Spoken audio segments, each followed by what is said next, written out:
So a series of surveys and workshops and interviews were conducted in April, May, and hopefully you'll have had a chance to have a look at the report, which was published on the 30th of July.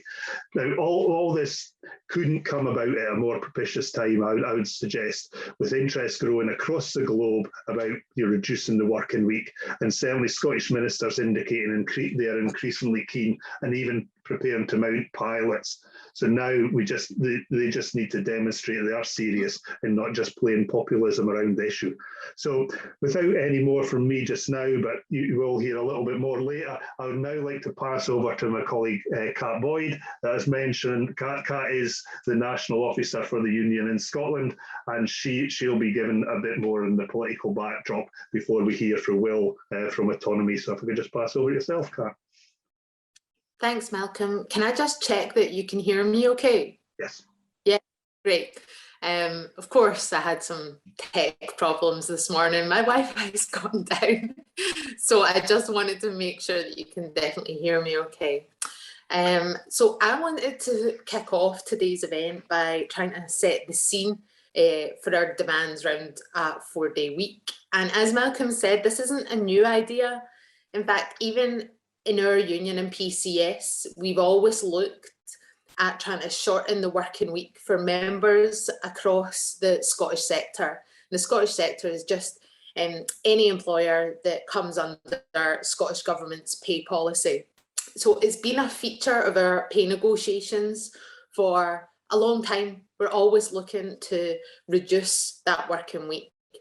And the reason for that is because workers in the UK have the longest working hours in Europe. And the UK also has some of the lowest productivity rates. Now, at first glance, this really seems to defy logic. Surely, the longer people work, the more they get done, right? Like that seems like a very simple equation. But of course, working people are not machines. We're human beings. And long hours of work mean less time for the things that we need, the things we require to be productive in our working lives. Those things are time off to recuperate, time off to see our families, to raise children, to know our neighbours, to build relationships, to have hobbies, to educate ourselves. So a shorter working week, and study after study has shown increases in productivity. It turns out when we have adequate time off for rest and connection with other people, we get what we need to do done. So I want to start there. By working less hours, we can achieve more. Our union applies this logic in negotiations, and we say that having happier and healthier employees isn't just in the interests of staff and of the union, but it's actually in the interests of the employer too.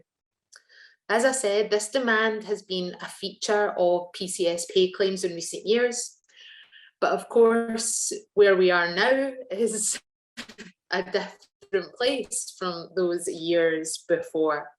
And while we're all used to, people talking about unprecedented times and how extraordinary the world's become since we first heard of COVID-19, I think it's useful at this point to remind ourselves that we are living the organisation of our lives.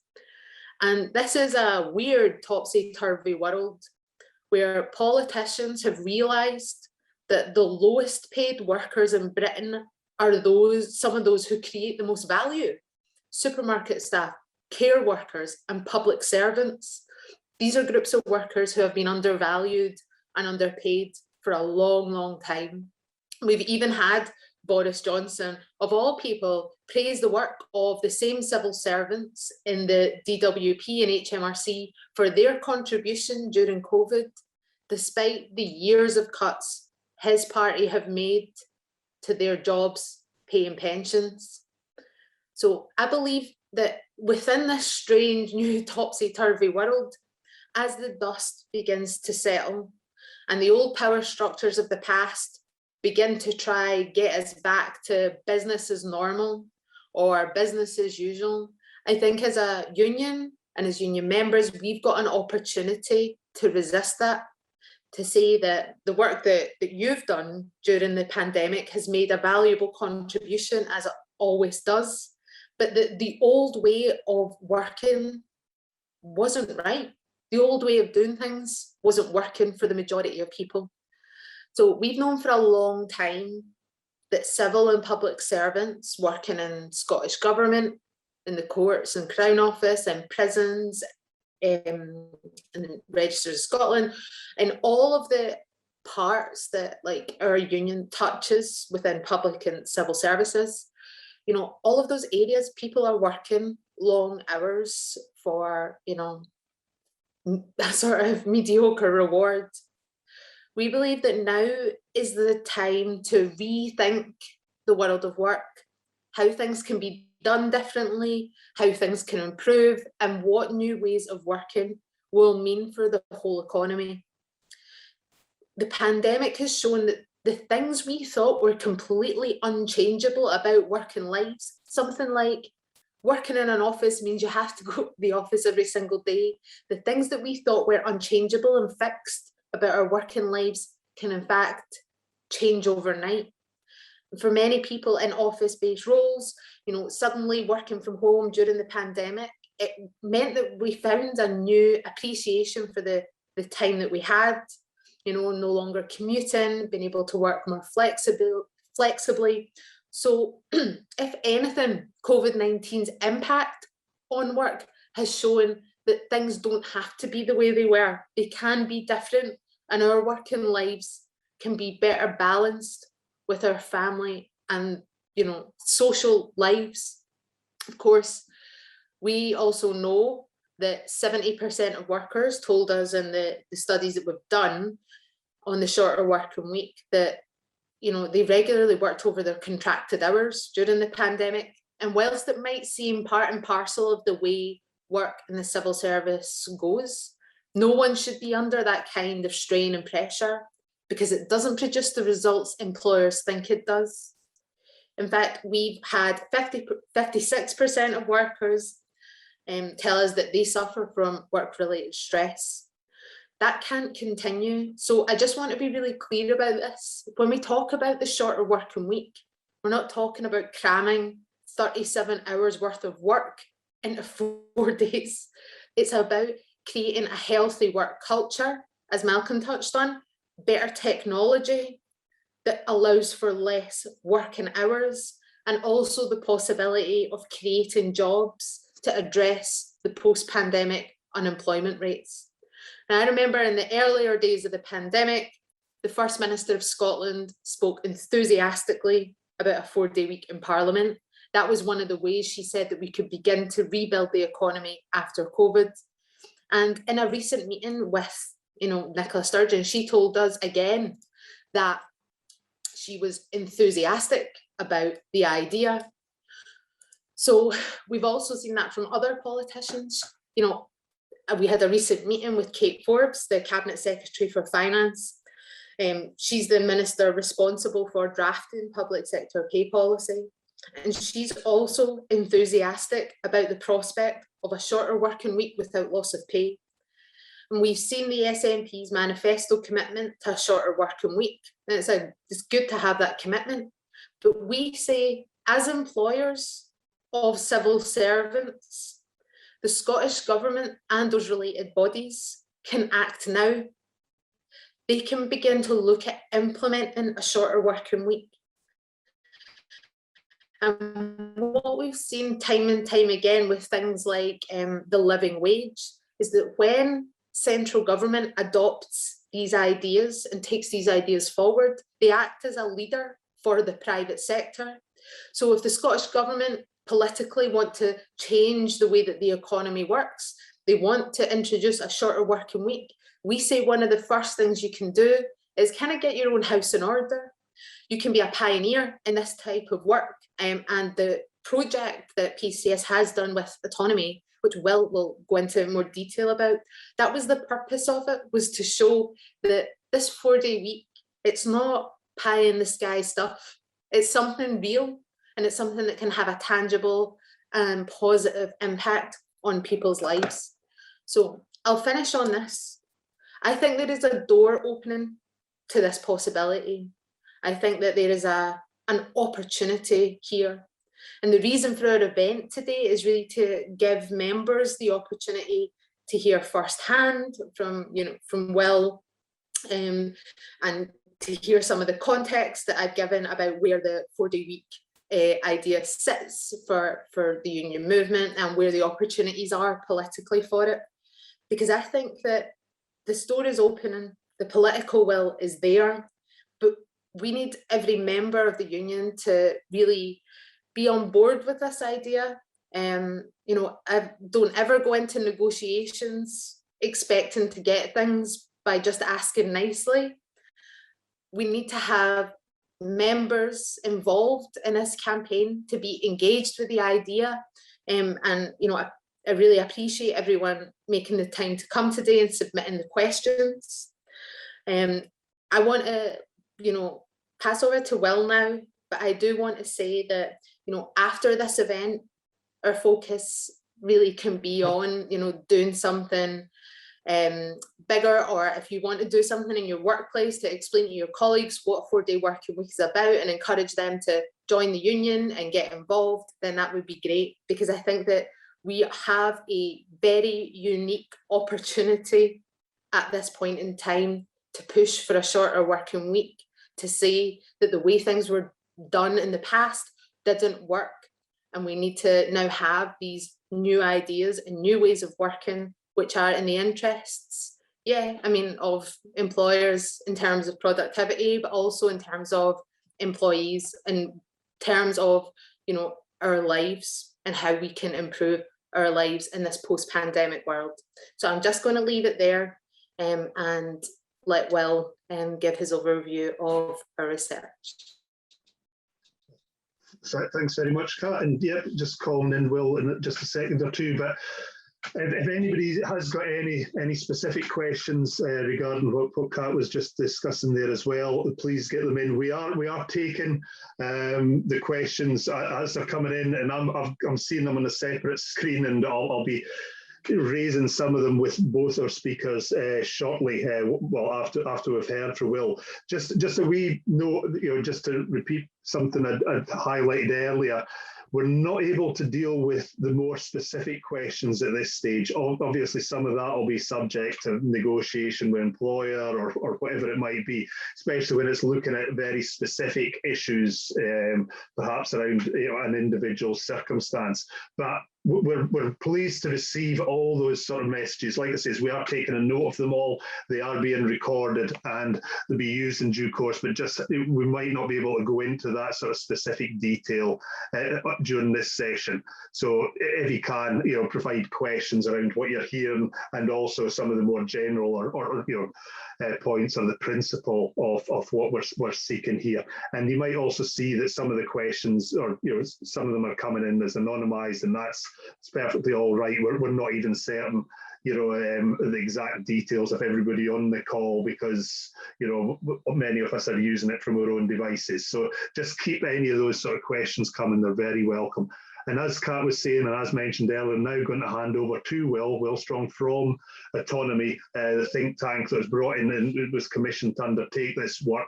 He'll provide a little bit more around this. Oh, and one thing I should mention, you've hopefully seen it on your screens just now. This is to do with the poll. We're running a series of very quick polls at the moment, and I see some of you are already responding to that. So thanks very much. It's just to get your impressions on different aspects of this. That is also anonymized, but it's just to get a sense of the feelings around some of these key questions just now. So I think there's about 3 or 4 of these polls that will be arising during the course of this session. So please answer those as well. Really welcome your views. Right, then if I could pass over to Will now, and he'll give a bit more background to the actual initiative that they mounted earlier this year. Over yourself, Will. Thanks. Great, thank you. Let me just share my screen. Can you all see that? Is that? Yeah. Okay. Great. Yeah. Thanks for having me, guys. And it's, as I needed to say, it's very exciting that we're part of PCS's initiative on this, just playing our role. So I'm the Director of Research from Autonomy. Oh, sorry if you can hear that drilling. We're having horrendous works in our office, so please bear with me. So I'm the Director of Research at Autonomy. We're an independent think tank based in England. Our area of expertise lies in the future of work. So we develop policy and research around the future of work, really kind of pushing worker equality, flourishing, and democracy in the workplace, as well as other things such as welfare policy and so on. One of our flagship policies and research areas has been the shorter working week. So this is why we've been working with PCS on this particular initiative.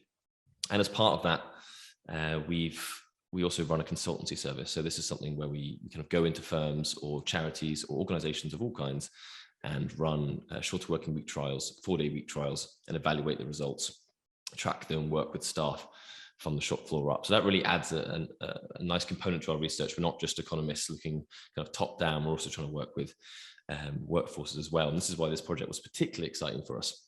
And hopefully maybe some of you in the audience I've met as part of the workshops and interviews as part of the project. So nice to see you again.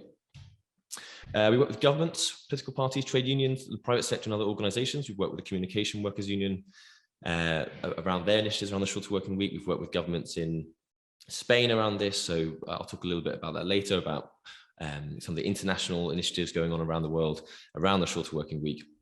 And now obviously PCS as well. Okay, so just to be very clear what I mean and what we mean about the shorter working week, what do we mean when we say this? Sometimes called the 4-day week, but somewhere normally in the region of between 28 and 32 hours. That's what we're talking about now. As Kat mentioned before, the original standard working week was around sometimes 7 days, 6 days a week. Now it's around 5 days. So when we're talking about working time reduction, we're really talking about a reduction down to somewhere in that region. This important point here is to retain salaries at the same level. We're not talking about reducing wages. That's really, really important.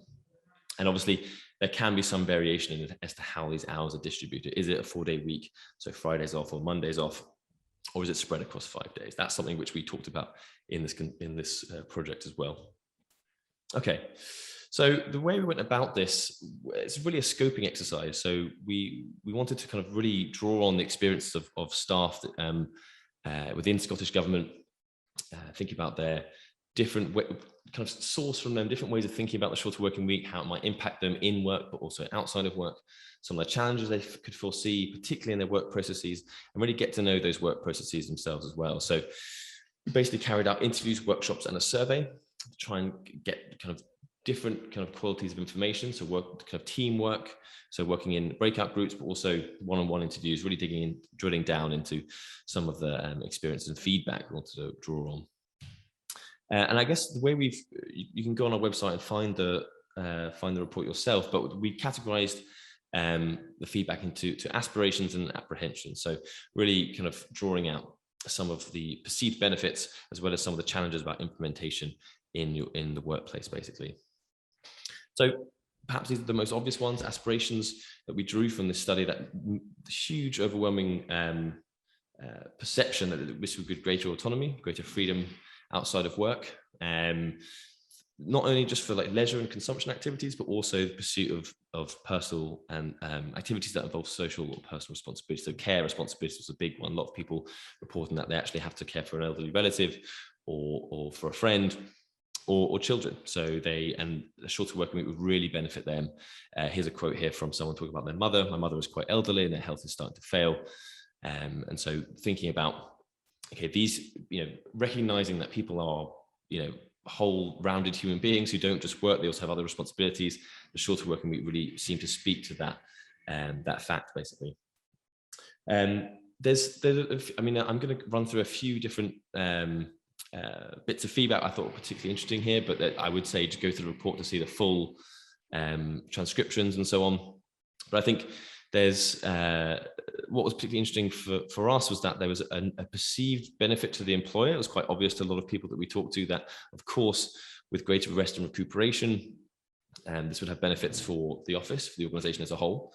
So this is not just about the individual, but also about, there was a very strong kind of understanding of the needs of the organization, but also wider benefits. That's why I thought it was particularly interesting. So, this final quote here, it would also give you a chance to contribute more to society and not to be defined by your job. I think that was particularly striking. That came out particularly in workshops where people kind of were given a glimpse of actually, well, maybe if I had more time, you know, this could be something which which benefits not just the Scottish Government, not just myself, but also wider society. So there were also a set of apprehensions. So questions of capacity. People thought, well, actually, in my workplace, if we reduced the working week, then would I be more, you know, would actually we be more stressed? We simply can't do that with the amount of staff that we have now. A question around overwork. Questions. So I'm thinking, well, actually, yeah, I will be working more if I have fewer hours to do it. And so there's a quote here. I personally don't think 4 days would work. I can't see how a fishery office could work on a 4-day rota unless we had the government to invest in more staff to allow more teams. So that way the shifts are always covered. I could see 5 days with less hours, but again, you still need the staff and extra resources in place. So that was something which came out in a number of different conversations that we had, that people were adamant that, yeah, this could work, but we need more staff. And that's something we should be quite frank about. I think that's an important point to make. There are a few other apprehensions. So things such as people wondering what the public perception of a Scottish government enacting a shorter working week would be. So there's, again, just worries about pay, just make people worried that actually, well, does this mean a reduction in pay? A bit of confusion around that, as well as people wondering whether actually I need contact time with colleagues. How are we going to make that work? If we're all off at different times, how do we make that still, how do we still perform at the same level that we were before? One question that obviously came up was around part-time work. This is something which we asked we asked this question specifically in the majority of the workshops, but also depending on who we're interviewing, whether it's relevant to them, if they're a part-time worker, we asked, what would be your preference? So for example, if the shorter working week was enacted, would you as a part-time worker prefer to have a relative reduction in your working time, whatever it is, 12%, 18%, whatever it is, to bring us down to a full-time worker down to a 32-hour week? What would be the relative reduction for you? Would you prefer to take that in time, so reduce your working week a little bit as a part-time worker, or would you prefer to have your salary increase, so an increase in pay, just to kind of make it to make sure it's fair across the board between full-time and part-time workers? That was a question we asked. Sorry. Okay, so it's fine. That was a question we asked, and that was something which we got a kind of a split in terms of the feedback. So some workers that we were talking to said, actually, yeah, I could really do with fewer hours. That sounds really appealing to me. Others said, actually, yes, this is obviously going to be really great, having a shorter working week across the board, because it means I'll get a pay rise. And the overall message that we got from this is that implementation should be flexible and robust. So effectively, there should be at least obviously clearly a consultation. There shouldn't be a one-size-fits-all position. This is something which was a clear message that came out, and we tried to reflect that in the report as well. This part-time question is typical of working time reduction initiatives in general. So in our work with companies, we've seen with firms, we've seen workers do either one. We've seen some workers take a reduction of a relative reduction, so just maybe like an hour or two off their part-time hours, or they've had their pay had a pay rise due to the kind of relative advantage of full-time workers. Here's a quote just to support one of those options. So this is a quote from the report. So I think it would be good to have an option where you could say that I would like a few less hours. I do 20 hours a week at the moment, and having the option to do say 4 less would be very appealing due to my mental health issues. So that's something which is a bit of feedback there. There's another question about 4-day weeks or shorter days across 5. That's always another typical discussion point around about implementation. So some, for example, this person here saying, giving people a universal day off like Friday would recognise and reward people for the above and beyond cultural people work within the Scottish Government, whilst hopefully preventing people burning out at the same time. That's something that really came across, actually, the kind of above and beyond, a sense of purpose within the job. And that's why often people will go above their usual hours. So people felt that you needed to have quite a hard and fast rule that Fridays are going to be off, just in order to kind of like have those sharp boundaries. Well, hold on one second. Okay. Others saw the need for attendance or at least presence across the week. So actually, they saw a 4-day week. They saw that as the ultimate challenge. As well, actually, you know, it won't work if our team have Fridays off. We need to be there. So shorter working hours, when that was presented to them, so you know, shorter days across 5, that was seen as the preferable option. Okay, sorry. Okay, and there's one final point I wanted to mention. There are numerous others which I'll just list in the next slide, but I thought was particularly interesting for us was the conversations we had around technology, meetings, and productivity, particularly over the COVID period. So obviously during COVID, when work moved to sorry, one sec, someone's just drilling. Sorry, it's a bit of a construction site here. Okay, so particularly during COVID, when work moved to, when the majority of workers moved to remote working, meetings became, there were more meetings, and actually the going to meetings and coming from meetings became much more efficient because we could just switch off a Zoom meeting effectively. And so some workers across the workshops, so that we're saving so much time not having to travel for meetings. Using video calls is something we should have utilized years ago, if I'm being honest. Because it really has been incredibly useful, not only in terms of productivity and cost saving, but also in terms of inclusivity.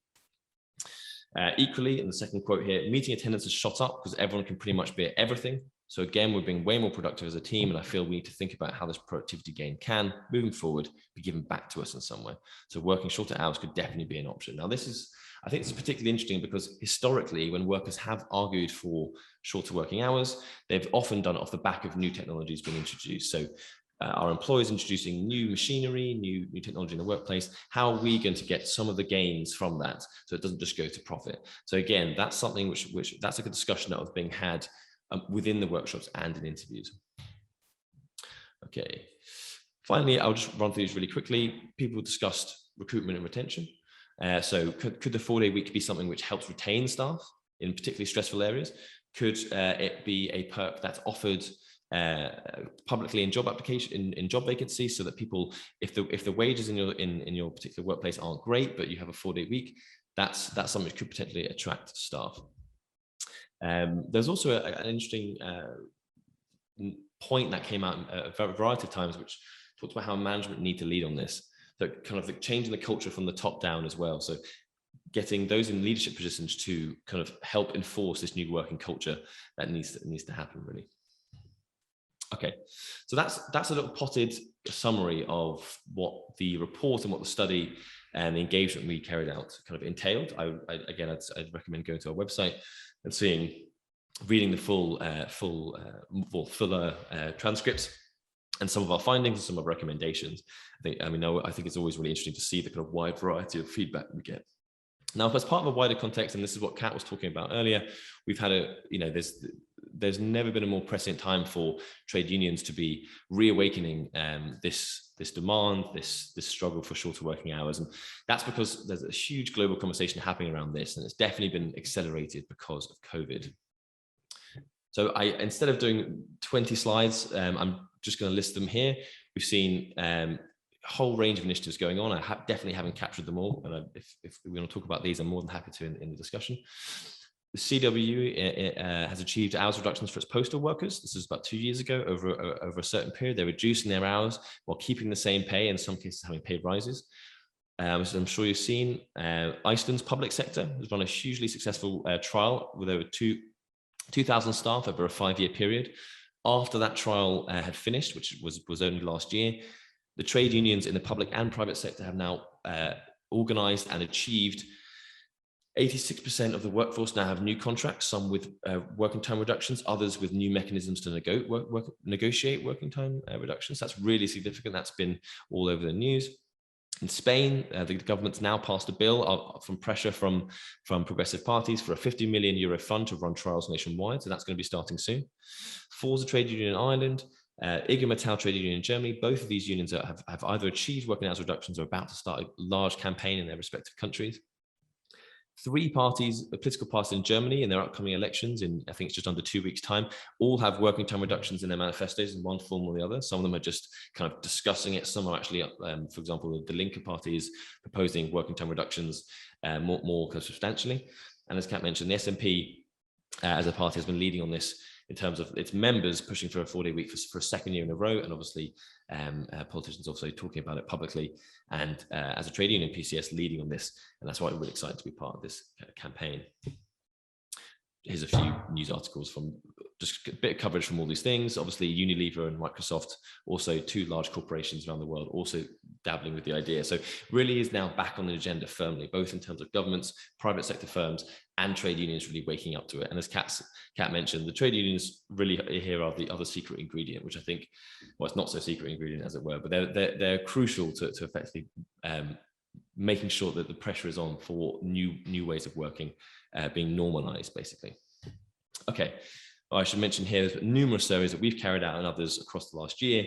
Demand is growing from the general public. So there's now that, you know, there's been years of campaigning and research coming out that actually there's much greater awareness amongst the public.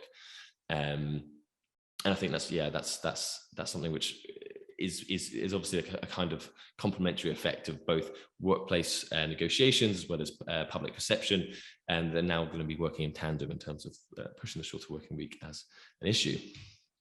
Okay, I think a short bit of time left. I'm just going to quickly run through a few reasons why our research and our advocacy of the policy, or what our research has kind of shown, or also what the main reasons why working time reduction is back on the agenda, why we think it's really important. I think I'm not going to be able to go through all the issues. I'm just going to mention maybe one or two I think are really, really important to note. Okay, so I think as Kat mentioned, the key macroeconomic point here is there's no strict correlation between working hours and productivity. So in the UK, we work some of the longest hours in Europe, and yet our productivity lags behind some other countries. So the inverse is obviously true as well. So for example, Mexico and Greece, they work some of the longest hours in the world, and their economies are performing even worse than ours. So there's no exact link there. And I think that intuition, which seems intuitive, that the longer we work, the more we work ourselves to the bone, the greater productivity there is. That's simply not true. And as Kat mentioned, basically, and so that's something to particularly keep in mind and hold as a premise when we have these discussions. The key cause of lagging productivity and or underperformance is really overwork related illness and presenteeism, but also a lack of investment in labor saving technology. Now, we won't go into why there's a lack of investment in technology. That's an economic debate we can have, but perhaps it's less relevant today. But I want to focus on the first point there, which is basically that we have an overworked country. So every year, the health and safety executive, the government's own statistics come out and show that always over 50% of all sick days in the UK are due to work-related stress, anxiety, and depression. Now, that's roughly 17.9 million working days lost, just due to these work-related symptoms, basically. Now, workload pressure is the number one cause of these. It's out of all the causes of these work-related stress, anxiety, and depression, the workload is the single greatest cause. So we do have a problem of workload. Now, I know we often talk about the work ethic. We need to work hard. I'm sure we all do work hard. We should also note that we work too hard. It's a health problem as much as an economic one. That's just a really important thing to bear in mind. Okay. Now, the final thing I want to mention, and there's obviously there are environmental reasons why we should support a shorter working week. There are questions around technology. How do we deal with new technology in the workplace? Things like that. As well as questions of gender equality and so on. There's many decent studies out there, and I probably should plug a book I've got coming out today around this issue. But I want to focus particularly on the public sector just for a second. So we've published some economic research on how much it would cost for a public sector 4-day week in Scotland, and this was just published last autumn. So, but aside from the costings, and aside from the question of cash, I think what's particularly interesting and important about the public sector leading on a shorter working week is that it's such a huge chunk of the labour market. And Scotland and Wales particularly, they have high rates of public sector employment relative to the rest of the UK. So some regions of Scotland have 33%, some 25% of overall employment is public sector employment. So that's a really significant chunk. And if you shift that workforce to shorter working hours, you're really setting new standards. You're really leading.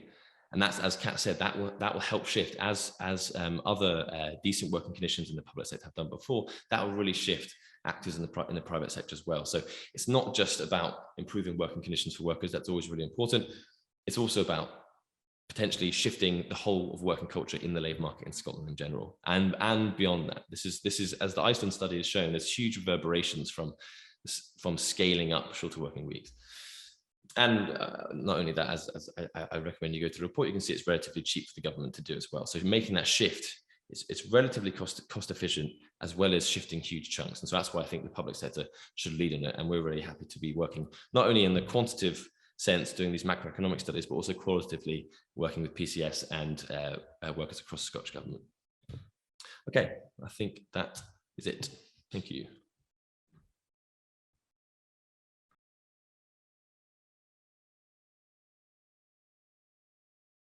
Malcolm, you're on mute. Yep, I know. I was trying there. There's various things up on the screen. Apologies there. And there's another poll that's just popped up.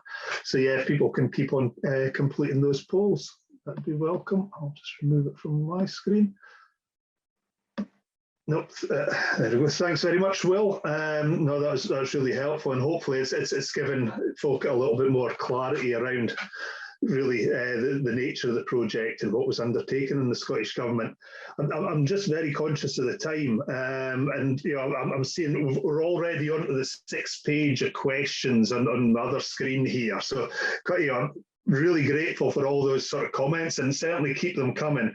As mentioned earlier, we're a bit limited, you know, on what we can say about specific circumstances, but Will did, you know, explain, you know, quite a bit there around the nature of part-time work and how that'll be integrated into this, hopefully. But it is, you know, those sort of details will be subject to, you know, proper negotiations with the employer in the fullness of time. But you know, just looking through some of the questions, and apologies, we can't really cover them all just because of the time. But if I could just highlight some, and certainly I'll put these to Kat first, because we're getting quite a lot of interest back around just what the actual chances are in the Scottish Government, well, in the Scottish sector really, and I suppose also what, you know, what the engagement with ministers has been up to now. Like, what is Scottish Government management position? Is there a formal commitment by them to consult on this? And does the hybrid working from home situation feature in considerations to date? And yeah, similarly, what is the latest from the SG? Is the 4-day week being negotiated on now?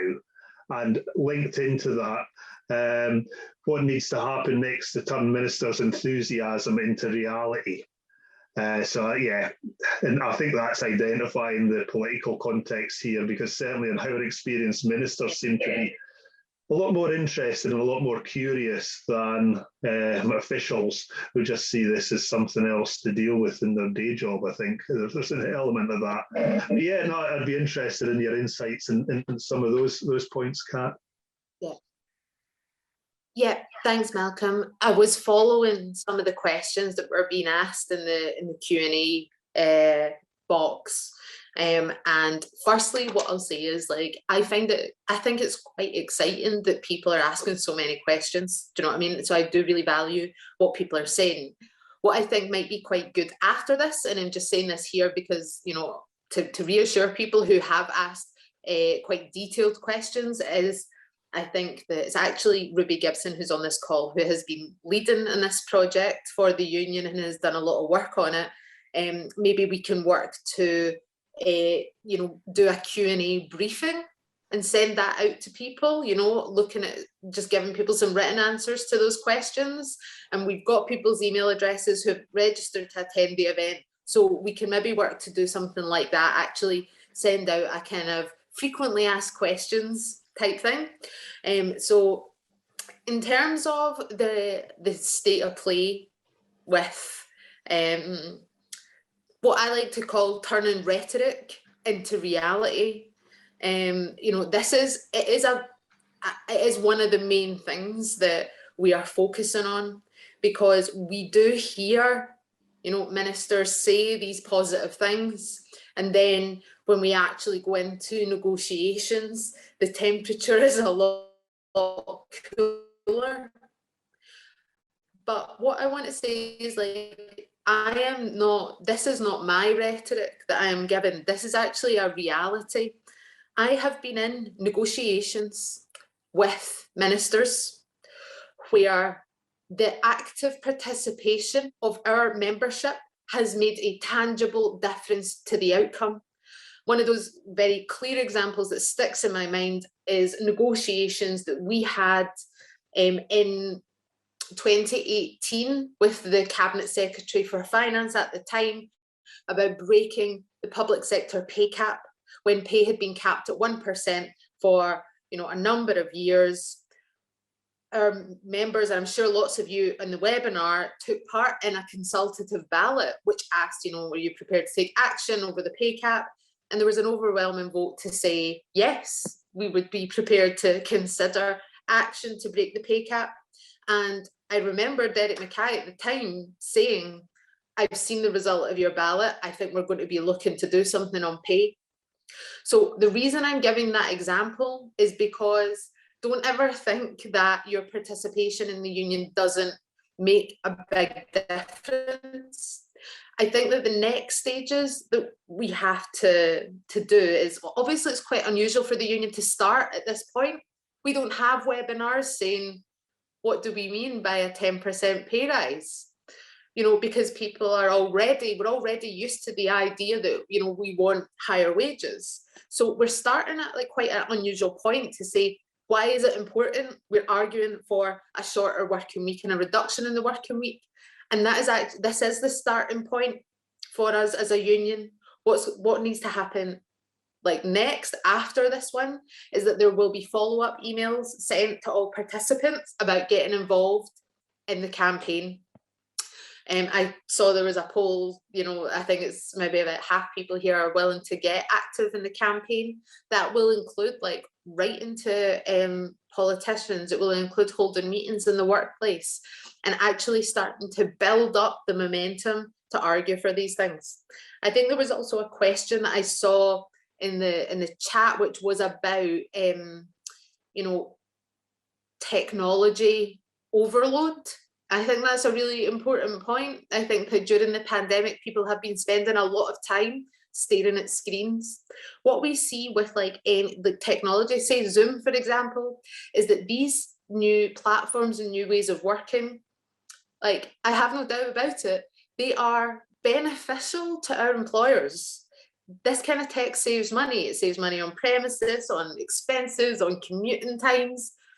And our argument around the shorter working week is to say, these do save the employer money, but we should have a share in that benefit.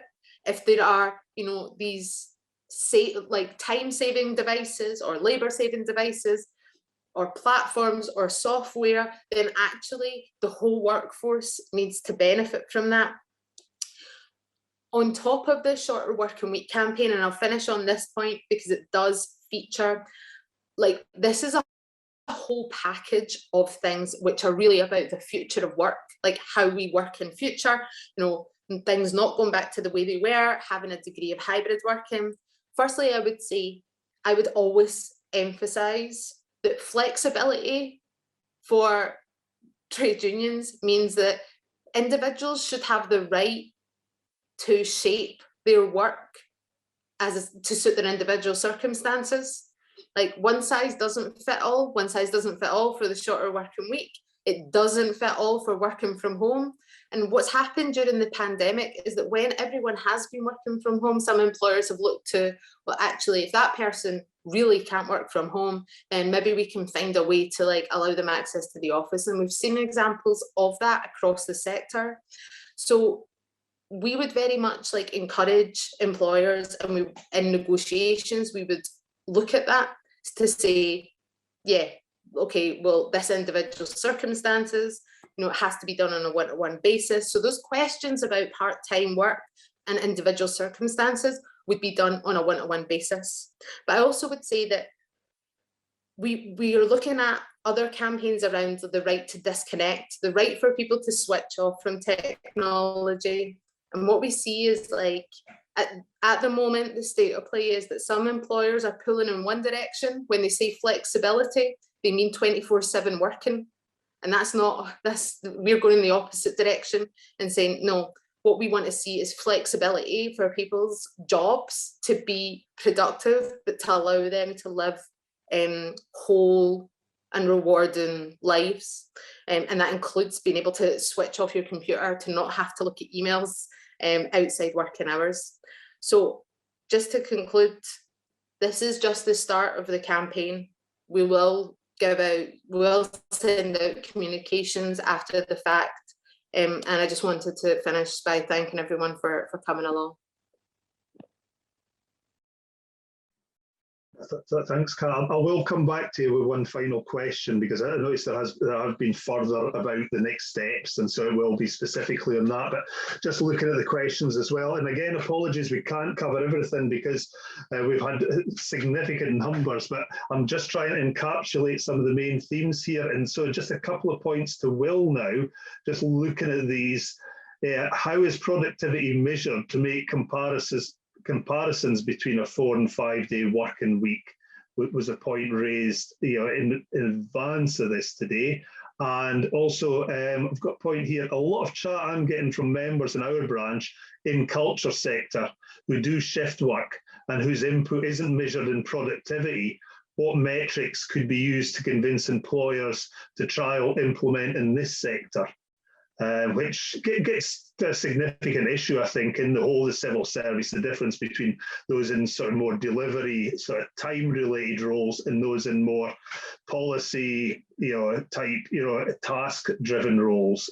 So anything you could say on that. And also, video conferencing and remote working is exhausting. My argument for a 4 day week is for us to reduce the number of video calls, focus on our work, and give us an extra day to recover our minds and spend more time around people in our social lives. I'm worried about the increasing reliance on tech. This links in with what Kat was just mentioned there, to keep us on a short leash and be always on. Has there been any research done by the union? Well, I suppose just generally, if there's anything you're aware of on this, has any research been done, on the tech burnout? So interested in anything you might have to share on those points, Will. Sure, yeah, I'll try and be really brief. I understand that we're short on time. Productivity, yeah, it's an interesting one because there are obviously big kind of macro level calculations of productivity and so on. But when we go into organizations of all kinds, everyone has their own way of judging firm level performance or organization level performance. And that does depend on the kind of work. So we've worked with creative companies that make board games, and they have different teams, some who have kind of sales, and they have sales targets, and they have to meet their sales targets. Other people are designers, and obviously that doesn't make any sense to be like, how many things can you design per hour? That doesn't make any sense as a way of judging productivity. Normally, the way that performance is reviewed is via things like line management, operational reports, various targets for which are set out in advance, and so on. So it really does depend, and I think often people are aware, and as part of our consultation with PCS members, as well as the broader workforce, the way that people work, and this is what you just mentioned, does determine what the necessary outcomes have to be. So if you're someone who has to have a constant presence, has to be in a public facing role, that kind of performance is very different to someone who has their own project, which is done relatively autonomously within a team and has to deliver it in 4 weeks' time, for example. That's those kind of levels of work. This kind of the range of productivity is quite different. So often it comes down to a review from fellow workers, normally a line manager, as well as slightly more like every 6 month reports and things like that, particularly in certain service-based work. So that is what we found, in particularly, whether it's a charity, whether it's a private sector, a small manufacturer, or things like that. It does vary. What was your final question? Was about burnout from tech. I mean, I think I totally agree with what Kat was saying about the right to disconnect. I think we've all experienced, just total, we've been totally screened out. And, other countries like France and other places do have strong legislation on the ability or inability for your employer to contact you out of working hours. And in COVID, we've seen an increase in working time because it's hard to switch off when you're just in your living room and you're working from your living room, and you can't just closing the laptop is a lot harder than just leaving the office behind you. So I think I totally agree that some form of protection around our screen time is incredibly important. That's just something which, and again, this does feed into your performance in the workplace. So it's not just of interest to the workforce, but also to employers to make sure that the workers have time to rest and recuperate. So I think that's quite clear. Thanks, Phil. Well, and if I could just ask for a little bit indulgence here. I'm conscious we've just turned 1 o'clock, but we started a little bit late. So if people could just hang on for a few more minutes, just a couple of more questions, I think. And as mentioned, back to Kat on this one. What can I do as a PCS member and employee do to actively support the 4-day week effort, and what are the next steps and potential timescales for implementing a shorter working week? Nice and simple to finish off with. Firstly, I would say, like, after this event, talk to your colleagues about it. Like, absolutely speak to the people that you work with every day, share the report with them. I think the link has gone out. As I said, we'll put out some kind of briefing after this event, but absolutely speak to your colleagues, because the more people that we have who are engaged with the idea, the better. As I said, like, we have one strategic advantage in any negotiation, whether it's with government or employers, and it's not smart talking negotiators. Our one strategic advantage is sheer raw numbers. Like, we're a big union, we represent thousands and thousands of workers. If we have thousands and thousands of workers who are demanding this, maybe we'll, like, as the campaign unfolds, we may be doing petitions, we might do consultative surveys, or even maybe more than that, and that'll be dictated by the Scottish Sector Committee, who will come together and develop a campaign plan. So there will be further information going out about this, but like, after this event, the thing that you can do to take it forward is speak to people that you work with about it, and if people that you work with aren't members of the union, encourage them to join, because the more numbers we have, the better and the louder our argument is.